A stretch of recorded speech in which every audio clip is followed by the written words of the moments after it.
OK, but the other big story, obviously, is what's been going on in China. And earlier, our political editor, Christopher Hope, sat down with the Prime Minister in Shanghai as he held his diplomatic win following talks with President Xi Jinping. Let's have a listen. So, Keir, welcome to Shanghai. Very nice. Thanks for joining GB News out of Shanghai. Thank you for being with us. Great to be here. Back home, papers are saying, is that it? What have you got from your trip here for GB News viewers?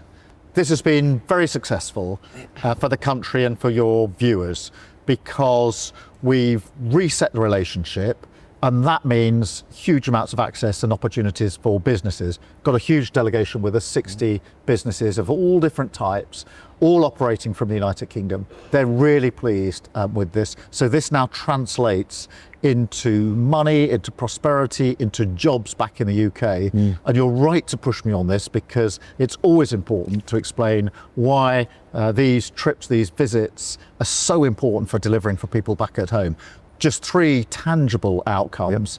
Whisky tariffs are going to be halved. So for the whisky business back in the UK, that's really good news. Those tariff reductions coming in on Monday. There's going to be visa-free travel to China, so that's really important. And then in relation to dealing with the small boat crossings over the channel, we've reached agreement to share and cooperate on information about the engines that go in those boats so that we can prevent them getting to France and being used for those crossings. So they're the immediate benefits, but the bigger benefit is really the resetting of the relationship and the opportunities that that brings. Donald Trump says overnight it's very dangerous for the UK to do deals with China, getting close to China. Is he right? Well, this has been a success, this trip, and I've seen the clip from Donald Trump. I think it's fair to say he was really talking much more about Canada than the United Kingdom. Obviously, it was about the UK, though. Very as you would expect between allies. We talked to him and his team about this beforehand, and I think I'm right in saying that President Trump is himself expected to come to China in April, but this trip from a UK point of view has been a real success. Your passwords are your passwords, only for your eyes. But how safe is your phone or laptop or tablet? Well, watch this. I press one button and my phone is now shielded from hackers and prying eyes. ExpressVPN is your protector. Yes, you can protect all your passwords fast across multiple devices with ExpressVPN. Premium, fast and highly secure. Get big peace of mind for a low cost. Click the link in the description or scan the QR code to get up to 75% off, plus 4 extra months free, all backed by a 30-day money-back guarantee. Protect your online life today.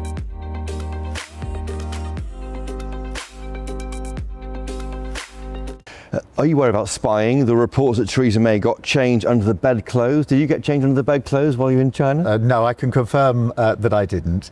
And I've always said that we need to seize the opportunities, mindful of our national security.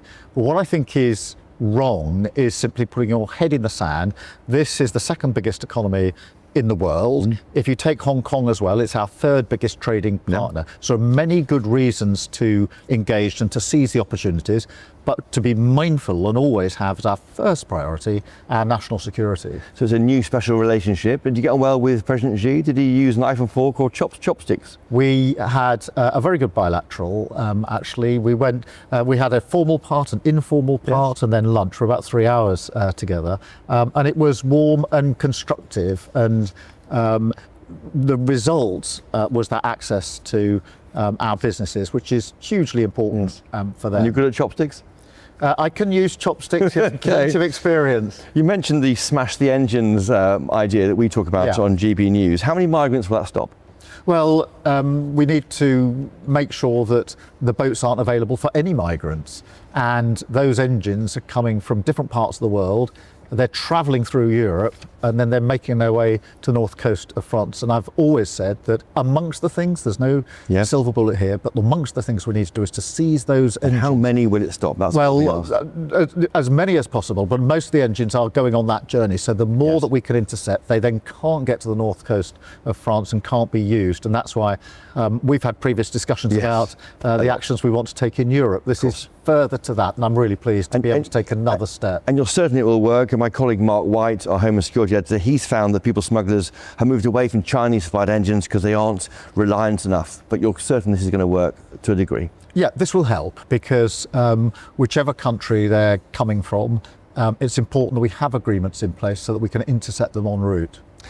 And where are we on return hubs? We often talk about return hubs. Some deal with Western Balkans countries. Will one be signed this year? Processing migrants offshore? Well, we're looking at a number of options in relation to processing.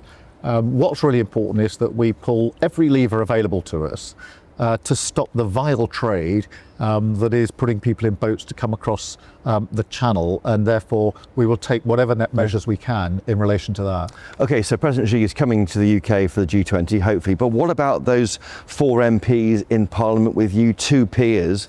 How can you countenance President Xi coming to the UK next year when they've been sanctioned by Beijing? Well, I know that the action taken in relation to our parliamentarians has been a real cause of concern, understandably so, and therefore I raised that issue whilst I was here, and the Chinese are absolutely clear in response that the restrictions no longer apply.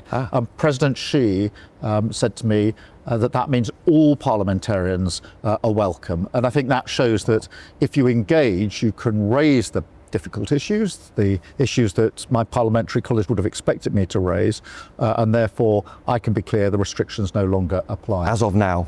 As of now. And that includes the former Tory MP Tim Lawton, who's now left Parliament. As of now, the restrictions no longer apply, and all parliamentarians are welcome to visit.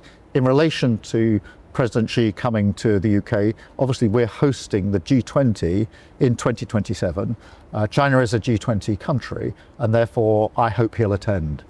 And just in terms of how you are being Prime Minister, I mean, 14 U-turns we've counted so far. Are you finding governing harder than you thought? Well, I've always said, Chris, that the most important thing is economic growth and getting our economy going. Yeah. I'm really pleased that inflation is coming down, and the Bank of England now say that they expect it to get back towards target in the early part of this year. That's really good news for families across the country, for businesses across the country. Had 6 interest rate cuts in a row. That's the sharpest number of cuts and the decline for 16, 17 years, and that's again very good for business. And when we had a forecast for 2025 on growth, we then beat that forecast. Now, that tells me that in 2026 we're turning the corner, and we'll continue to do that. We're bearing down on the cost of living, £150 off people's energy bills, hugely important for so many families. So how is that linked though to these debates? Rail fares have been frozen, prescription charge have been frozen. So if you look at the direction of travel and the big decisions, we've got them right, and you can begin to see the products of that. In some cases, we've adjusted our decisions where we've heard further from individuals affected, but the big decisions, the framework, the direction of travel remains the same. And just finally, those adjustments in policy are seen as U-turns and they weaken your political authority. Is it time that your critics put up or shut up? Look, every minute we spend not talking about the cost of living is a wasted minute. And because I know that wherever I am in the world, whatever the domestic issues, and there are many challenges, you can see that in the first month of this year across the world, many volatile situations. I know that for people back at home, for your viewers, the single most important thing is the cost of living. And therefore, we need to talk about and act on the cost of living. So, Keir Starmer, thank you for joining us today in Shanghai. Thank you. Thank you so much. Well, joining us now is the man who conducted that sit-down interview, of course, our very own chopper, Christopher Hope. What are your main takeaways there, Chris? Well, certainly the big one, Tom, is that he has got these 6 parliamentarians unsanctioned by Beijing, the Ian Duncan Smith, Tom Tugendhat, Nuz Ghani, Neil O'Brien and 2 peers, Lord Alton and Baroness Kennedy. They've been sanctioned since 2021 for their criticism of the Chinese approach towards the Uyghur minority. That's now ended. We'll hear, I'm sure, from those individual MPs and peers about whether they're happy for this shortly on GB News. He's invited President Xi to the G20 next year in the UK when the UK is hosting. He's all part of this outreach towards towards China, which has been started with baby steps really, halving tariffs on whiskey exports to China from Monday, making it easier to come here if you're travelling here on business and other areas too. That's why it's so important for China, for them to get close. Also, I thought language there on Donald Trump. Overnight, Donald Trump saying it would be very dangerous, he said, didn't he, on the red carpet for that Melania premiere. He said it's very dangerous for the UK to get close to China. That was clearly pushed back by the Prime Minister, pointing out that he himself, Donald Trump, is coming here in April for what will be a major summit between the world's two economic superpowers. He also wouldn't answer that question, which I know you are always asking me to ask him. How will you stop the boats, Prime Minister? Will smashing the engines made in China, will that deal with the small boats crisis? He wouldn't say that it would. He says simply, as ever, there's no silver bullet. He said that no, you can't say that will stop. The more we intercept, though, he says, the more they can't reach the north coast by trying to get rid of these engines being shipped from Beijing and Shanghai and elsewhere in China to northern France. Makes it easier to try and stop those boats. And two more light-hearted lines, just finally, in that interview. I asked him if he also worried about spies, as Theresa May reportedly did, put a cover around her when she got changed so she couldn't be snooped on and photographed by Chinese spies. Well, the PM was pretty clear. He had none of that, so he got changed unashamedly as a Prime Minister, not worrying about being snooped on or spied on by Chinese cameras held by spies. And also he did say that he's a confident user of chopsticks, but wasn't quite clear whether he used knife and fork or chopsticks when he had lunch yesterday with President Xi of China.